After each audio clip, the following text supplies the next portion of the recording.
আসসালামু আলাইকুম রহমতুল্লাহি বারাকাতুহু।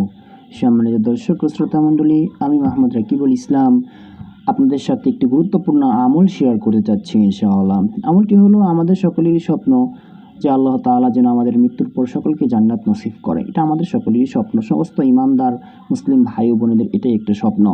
তো আমরা যেন জীবিত অবস্থায় জান্নাতকে স্বপ্নে দেখে মৃত্যুবরণ করতে পারি, এমন একটি আমল আজকে আপনাদেরকে শেখাবো ইনশাআল্লাহ। ভিডিওটি বেশি বেশি শেয়ার করে সকলকে আমলটি করার সুযোগ করে দেবেন ইনশাআল্লাহ।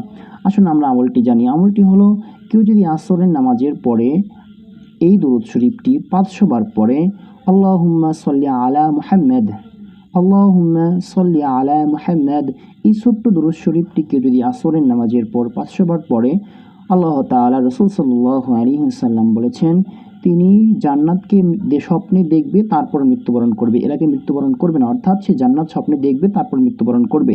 আমি দুরূদ শরীফটা আবার বলছি, আল্লাহুম্মা সাল্লি আলা মুহাম্মাদ। এই দুরূদ শরীফটি প্রতিনিয়ত আসরের নামাজের পর 500 বার পাঠ করিলে সে জান্নাত স্বপ্নে দেখবে তারপর মৃত্যুবরণ করবে। এই গুরুত্বপূর্ণ বিশেষ আমলটি বেশি বেশি শেয়ার করে দিয়ে সকল মুসলিম ভাই ও বোনদেরকে জানার জন্য এবং আমল করার সুযোগ করে দেবো আমরা সবাই ইনশাআল্লাহ। আসসালামু আলাইকুম রহমতুল্লাহি বারাকাতুহু।